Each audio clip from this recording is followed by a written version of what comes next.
सवेरा सोने वाला है, सवेरा ढूंढने वाले, सवेरा होने वाला है, सवेरा होने वाला है।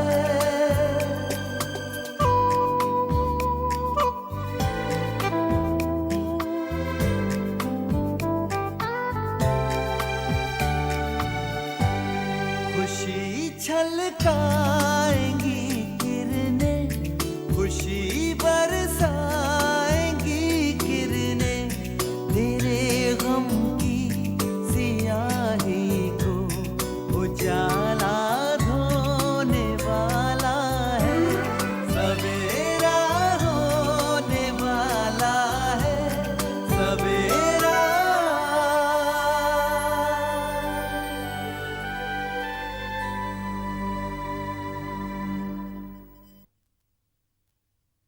आपकी जिंदगी इसी तरह गुजरेगी? अब क्या आपने अपनी बाकी की जिंदगी घर के इस कोने में गुजारने का फैसला कर लिया है? कोने में ही सही, मैं इस घर में हूं, ये मेरे लिए काफी है शाहीन। आप समझने की कोशिश क्यों नहीं करती? आपका यही रवैया आपको दूसरों के सामने कमजोर साबित कर देता है। आपने जीजू को शगुफ्ता के साथ निकाह करने की इजाजत दे दी। क्या ये कम था जो आपको कमरा छोड़ना पड़ा? आप अपने सारे हक शगुफ्ता को सौंप देंगी? आपकी नेक दिली की वजह से आप जितनी उसके सामने झुकती जाएंगी, जितनी उसे आजादी देंगी, वो उतनी ही आप पर और हावी हो जाएगी। और देख लीजिएगा, वो दिन दूर नहीं है जब आपको घर के इस कोने से भी महरूम होना पड़ेगा। आपा, शगुफ्ता आपके सारे हक छीनकर आपको इस घर से निकालने की कोशिश करेगी। मैं नतीजों की फिक्र ना करते हुए सिर्फ अपना फर्ज पूरा कर रही हूं शाहीन। वैसे भी हमारे इख्तियार में सिर्फ अपना फर्ज अदा करना होता है, नतीजों का फैसला ऊपर वाले के हाथ में है। जब तक मेरी तकदीर में इस घर में रहना लिखा है, रहूंगी। उसके बाद जो होगा देखा जाएगा। जलन होती है मुझे आपसे। बड़ी बड़ी तकलीफों को आप तकदीर समझकर कितनी आसानी से सह लेती है। बहुत सब्र है आप में। और एक मैं हवा के एक झोंके से टूटकर बिखर जाती हूँ। आप इतने बड़े बड़े तूफानों को इतनी आसानी से कैसे बर्दाश्त कर लेती है? नहीं शाहीन, ऐसी बात नहीं है। असद और रूबीना को मिलवाकर जो नेक काम तूने किया है ना, वो भी हर किसी के बस की बात नहीं। मैंने तुझसे पूछा था, क्या इस सब के बाद भी तू खुश है? तूने कोई जवाब नहीं दिया। मैं खुश हूँ आपा, मगर मैंने इरादा कर लिया है। मैं असद की नौकरी नहीं करूंगी। बहुत जल्द मैं अपना इस्तीफा देने वाली हूँ। मगर तुझे नौकरी छोड़ने की क्या जरूरत है? जरूरत है आपा। असद के इतने करीब रहते हुए उनसे दूर रहना मेरे लिए मुमकिन नहीं है।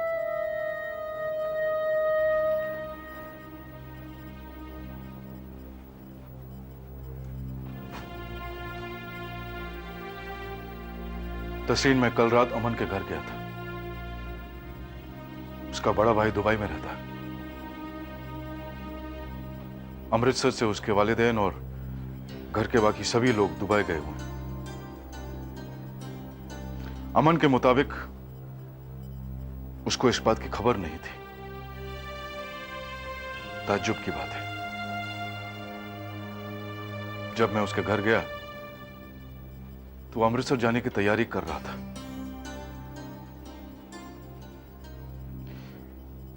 मुझे उस लड़के पर जरा भी भरोसा नहीं है।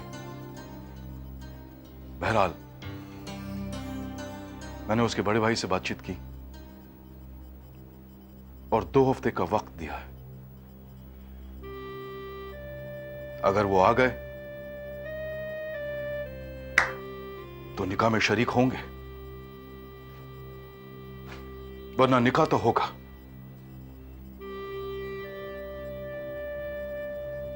हम उनकी रजामंदी के मोहताज नहीं हैं। और मैंने अमन को कह दिया है कि वो कहीं नहीं जाए। अगर वो दुबई में ना होते तो मैं 1 हफ्ता भी ये निकाह नहीं टालता। तस्रीन, तुमने ऐसी गलती की है कि मेरे पास और कोई रास्ता नहीं। मैं तुम्हारा निकाह अमन से करवाने पर मजबूर हूं, वरना मैं इस रिश्ते से कतई खुश नहीं हूं।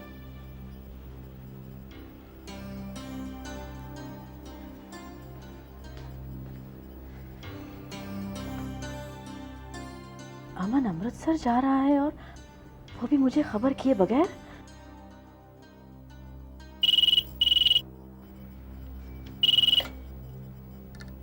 हेलो तसरीन, अमन, अमन तुम अमृतसर जा रहे थे मुझे खबर किए बगैर?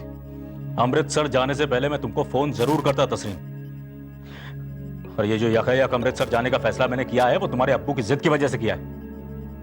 तमाशा बना रखा है। अब अपने निकाह की बात मैं अपने वालिदैन से फोन पर तो नहीं कर सकता हूं ना, इसीलिए जा रहा था मैं उनको, ताकि राजी कर सकूं। अमन, अबू ने 1 हफ्ते का और वक्त दे दिया है। हाँ, बड़ी मेहरबानी की आपके अब्बू ने, बड़ा एहसानमंद हूं मैं उनका। अमन, तुम इस तरह से क्यों बात कर रहे हो? तो और क्या करूं मैं? तुम्हें अंदाजा नहीं है किस तरह से पेश आ रहे हैं वो मुझसे। अजीब तरह का बर्ताव है उनका मुझे। उनके बर्ताव से तो साफ जाहिर होता है कि उनको मुझ पे शक है। वो मुझे दगाबाज समझते हैं, यकीन नहीं करते मेरा। उनको क्या लगता है? उनको लगता है कि मैं तुमसे निकाह नहीं करना चाहता हूं। मैं ऐसा क्या करूं जिससे तुम्हें यकीन हो जाए कि मैं तुम्हें अपनी जान से ज्यादा चाहता हूं तस्रीन। तुम्हारे साथ अपनी जिंदगी गुजारना चाहता हूं, इसलिए मैंने रिश्ता कायम किया था मैंने तुमसे। मैं जानती हूँ अमन, मुझे तुम पर पूरा यकीन है। तुम्हें ये सब कहने की कोई जरूरत नहीं। तो तुम अपने अब्बू को समझाती क्यों नहीं हो? मेरे घर वालों को फोन करके पता नहीं क्या कहा उन्होंने। एक तानाशाह की तरह मुझे और मेरे घर वालों को दो हफ्ते का वक्त दिया उन्होंने। एक अजीब सा माहौल पैदा कर दिया। तरह तरह के सवालात कर रहे हैं मेरे घर वाले मुझसे।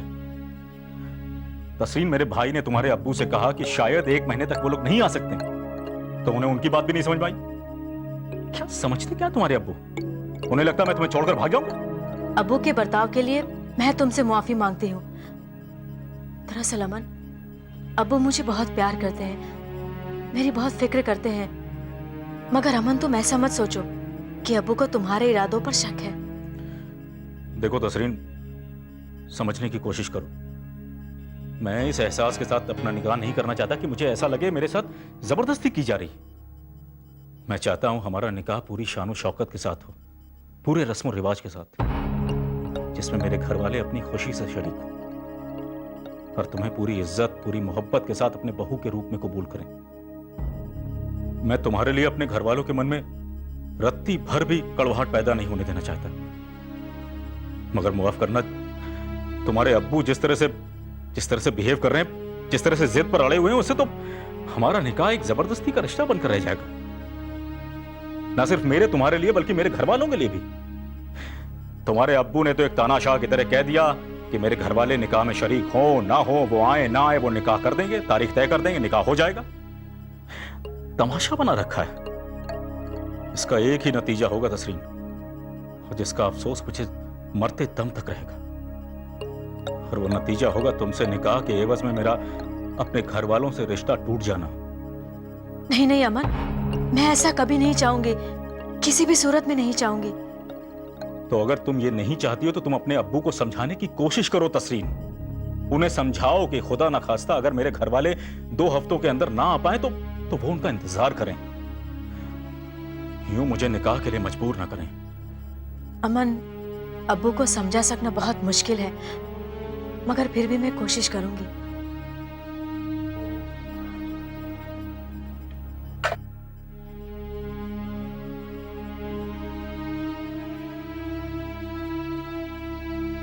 कोशिश करो तसरीन, कोशिश करो और कामयाब हो जाओ, ताकि मुझे तुमसे निजात हासिल करने का रास्ता तलाशने के लिए थोड़ा वक्त और मिल जाए।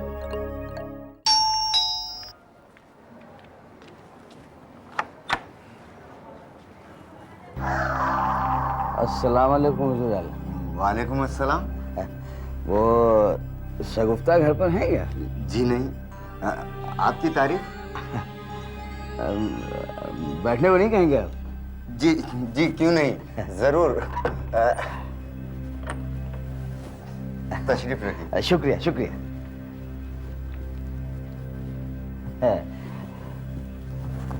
हुजूर आला, इस नाचीज को महबूब आलम कहते हैं। असलम परवेज। असलम परवेज, हाँ ओके। हाँ। अगर मैं गलत नहीं हूँ तो आप शगुफ्ता के बदनसीब वालिद हैं ना? जी हाँ, सही फरमाया आप। कब लखनऊ से तशरीफ कब लाया आप? जी मैं भी पास का ही हूँ ना, कानपुर है ना, वहीं का हूँ मैं।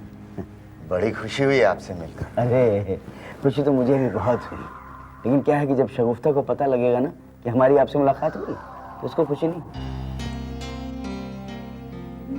हाँ जी, एकदम नहीं हुई। और मेहरबानी करके ना हमारी मुलाकात का जिक्र उससे मत कीजिएगा। क्यों? अब देखिए ना, इंसान एक बार जिंदगी में गलत रास्ता जब अख्तियार कर लेता है ना, तो उसे हर वो शख्स अपना दुश्मन नजर आता है जो उसे सुधारने की कोशिश करता है। हाँ जी, आपको नहीं मालूम है, मैं बता दूं कि मैं शगुफ्ता का बहुत करीबी हूँ और उसके हर राज से वाकिफ हूँ। वैसे आपकी बीवी का भी राजदार रहा हूँ मैं। उसी की वजह से तो बहकी है शगुफ्ता। मैं नफरत करता हूं उस औरत से। नहीं, आपकी तकलीफ मैं समझ सकता हूँ। बताइए, एक बाप पर क्या गुजरेगी हैं जब उसको इतनी जिल्लत बर्दाश्त करनी पड़ेगी। उसकी खुद की औलाद बाप होते हुए अपने आप को नाजायज औलाद करार दे रही। बताइए। आप जानते हैं ये सब झूठ है। हाँ हाँ असलम साहब, मैंने कहा ना मुझे मालूम है, मैं शगुफ्ता के हर राज से वाकिफ हूँ।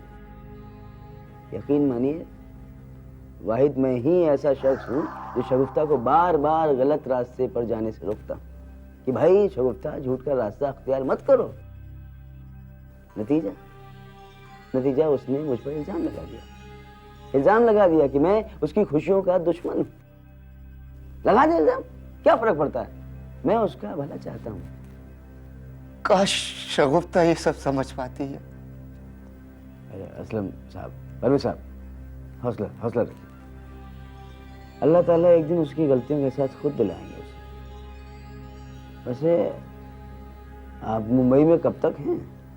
महबूब साहब, यहाँ आने के बाद मुझ बदनसीब पर जो बिजलियां गिरी हैं, उन्हें बर्दाश्त करने की कुव्वत मुझ में नहीं है। मैं तो बहुत जल्द से जल्द यहाँ से लौट जाना चाहता हूँ। परवेज साहब, हर 3 महीने में मेरा लखनऊ कानपुर आना जाना लगा रहता है। लखनऊ में बहुत सारे रिश्तेदार हैं मेरे। कहाँ रिहाइश कहाँ है लखनऊ में आपकी? जी, चौक का नाम सुना है आपने? हाँ, अरे वहाँ तो मैं जाता रहता हूँ। नूरगंज इलाके में। नूरगंज? अच्छा, नूरगंज में कहाँ पर? वही, आप चौक की तरफ जाइए, वहाँ से सीधे दाहिनी तरफ चले जाइए। हाँ जी, ठीक।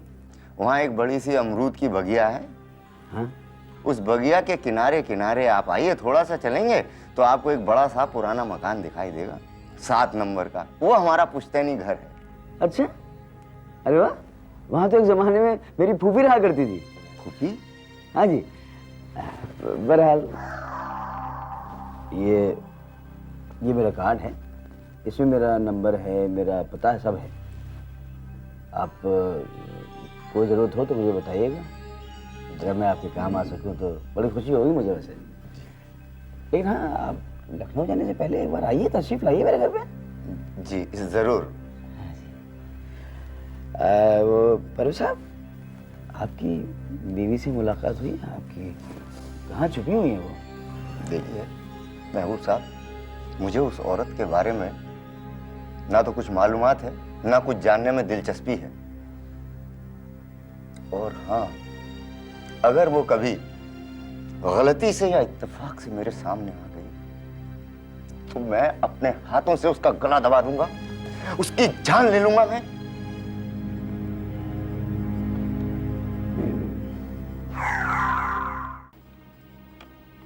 क्या असद ने रुबीना को कबूल कर लिया बेटे? हाँ अबू, मेरी कोशिश कामयाब हो गई। अबू, अब बहुत जल्द रुबीना असद और अपने बेटे के पास वापस चली जाएगी। रुबीना का केस असद खुद लड़ेंगे और उसे उसके शौहर से तलाक दिलाकर असद उससे दोबारा निकाह कर लेंगे। वो दोनों बहुत खुश हैं। आज रुबीना की खुशी देखकर मेरे दिल को बहुत सुकून मिला अब्बू, बहुत सुकून मिला। दूसरों की खुशी के लिए कुर्बानी देने का यही मजा है बेटे। लेकिन अब्बू, दूसरों की खुशी के लिए कुर्बानी देकर कुर्बानी देने वाले को हमेशा सुकून मिले, ये जरूरी नहीं है। क्या मतलब? असद के घर से मैं आपा के घर गई थी। कैसी है वो? ये सवाल मत ही पूछिए तो बेहतर होगा। क्या कह रही है तू? क्या हुआ उसे? मैंने कहा ना अब्बू, कुर्बानी देने वाले को हमेशा सुकून मिले, ये जरूरी नहीं है। आपा अंदर से पूरी तरह से टूट चुकी है, मुरझा सी गई है वो। उनकी सूरत पर जीने की ख्वाहिश ही नहीं है। अब्बू, आपा कोशिश करती है कि उनके दिल का हाल किसी को ना पता चले। ऊपर से वो बिल्कुल नॉर्मल और खुश रहने की कोशिश करती है, लेकिन उनके चेहरे पर जो तकलीफ और परेशानी की लकीरें हैं वो उन्हें नहीं मिटा सकती, नहीं छुपा सकती उन्हें। या अल्लाह, मेरी बेटी को हौसला दे, मुश्किलात का सामना करने की ताकत अता फरमा। क्या शबाना बहुत गमगीन है? उसकी ज़हनी हालत तो। मैंने कहा ना अब्बू, आपा अपनी अंदरूनी हालत किसी को नहीं बताती और ना किसी पर जाहिर होने देती है, लेकिन हम तो उसे महसूस कर सकते हैं ना। अभी से आपा ने बेडरूम छोड़कर घर की ऊपरी मंजिल पर एक छोटे से कमरे में अपना सामान शिफ्ट कर लिया है। अब से वो वही रहेंगी। अब बाकी की जिंदगी आपा को घर के उस कोने में तन्हा पड़ी रहकर गुजारनी पड़ेगी। अब्बू, इससे तो अच्छा था कि आपा जीजू से तलाक ही ले लेती।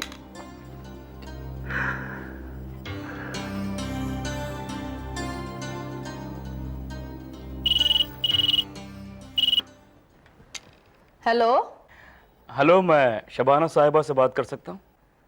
आपकी तारीफ? अकबर सिद्दीकी। अकबर सिद्दीकी, किस सिलसिले में बात करनी है? जी, वो मेरी बहुत अच्छी दोस्त हैं, उनकी खैरियत जानने के लिए मैंने फ़ोन किया है। होल्ड कीजिए, अभी बुलाती हूँ। जी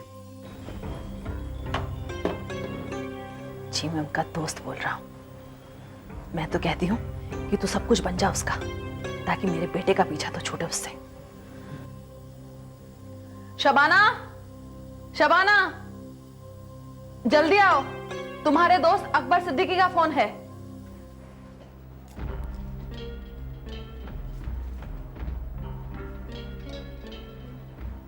जी, तुम्हारे दोस्त का फोन है, अकबर सिद्दीकी का।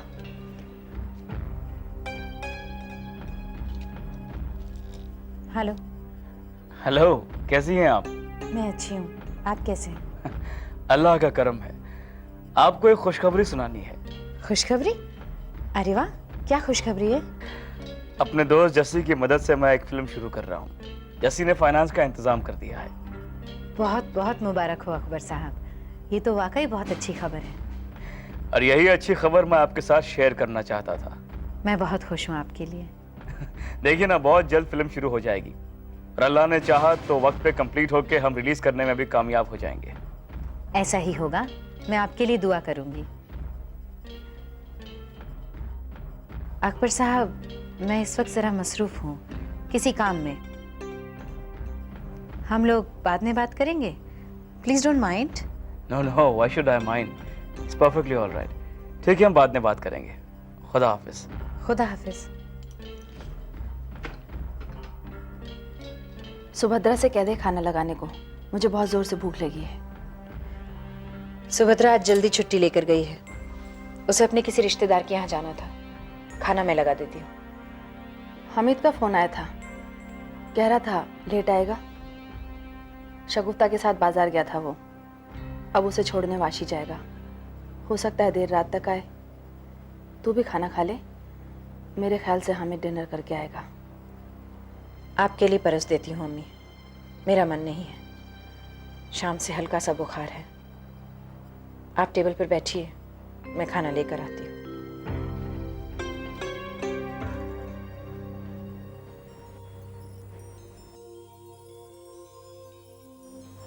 मैं तो कहती हूँ अच्छा है, तेरे इस दोस्त से तेरी दोस्ती जितनी गहरी होती जाए अच्छा है, क्योंकि तेरी इसी दोस्ती की बिना पर मैं हामिद से हमेशा के लिए तुझे दूर कर दूंगी। तेरा और हामिद का तलाक करवाऊंगी। समेटा रात ने दामन अंधेरे